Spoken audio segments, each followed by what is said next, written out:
তৎকালীন শেখ হাসিনা ক্ষমতায় থাকাকালীনে ওই সেনাবাহিনী, নৌবাহিনী, পুলিশ, বিডিআর এদেরকে তো কোনো দাম দিত না।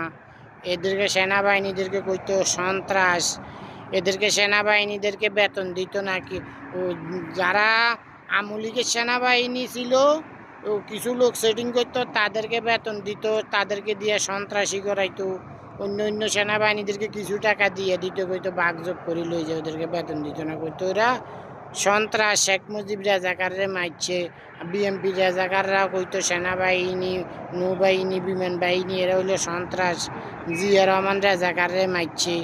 তা আমি কইলাম এরা সন্ত্রাস, লাইটগেল বাহিনীতে জন্ম হয়েছে, এগুলা কইতো। আমি কইতাম যে সেনাবাহিনী, নৌবাহিনী, বিমান বাহিনী ওরা তো হইলো আমার সন্ত্রাস, পুলিশ, বিডিআর এরা আমার সন্তান, ওরা আমারই সন্তান, ওরা সন্ত্রাস না। ওরা লাইটগেল বাহিনীর থেকে জন্ম হয়নি, কারণ লাইটগেল বাহিনীর হাতে অস্ত্র আসিল রোল। লাইটগেল বাহিনীর মেইন যে তার নাম ছিল সর্দার, আর সেনাবাহিনীদের হাতের অস্ত্র হইল আসিল বল্লম। সেনাবাহিনী এরা হইল অরিজিনাল ইতিহাসে আমাদের সন্তান, বিশ্ব নেতাদের সন্তান সেনাবাহিনী বানাইছি আমি ইতিহাসে।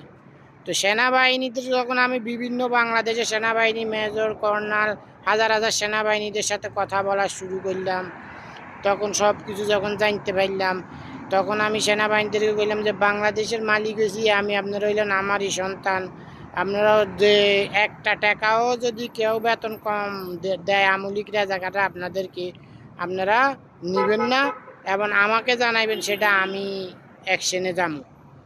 আমি অ্যাকশনে যাবো। বেতন যে আপনারা বেতন নিতেছেন এটা হইলে আমার টাকা। বাংলাদেশের মালিক হয়েছি আমি, বাংলাদেশের নেতা হয়েছি আমি, আপনাদের বাপ হয়েছি আমি, আপনাদের নিরাপত্তা দিতেছি আমি। শেখ হাসিনা রাজাকার সেনাবাহিনী, বিমান বাহিনী, নৌবাহিনী এদেরকে নিষিদ্ধ করার যে পরিকল্পনা করছিল সেটা ব্যর্থ করে দিছি আমি।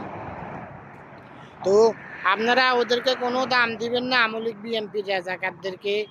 আপনাদের বেতন যে কম দেয় এটা আর দিতে পারব না।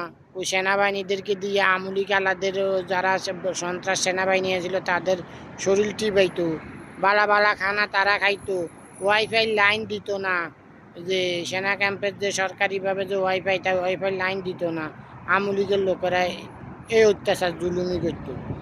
সেনাবাহিনীদেরকে নিষিদ্ধকরণের লেগে শেখ হাসিনা রাজাকারে যে পরিকল্পনা করছে, তখন আমি এই আমলিগের পায়ের নিচের থেকে সেনাবাহিনীদেরকে, নৌবাহিনী, বিমান বাহিনী, পুলিশ, বিডিও সবাইকে ওদের পায়ের নিচে তাই ওদের মাথার উপরে উঠে নিয়ে আইছি এবং আমি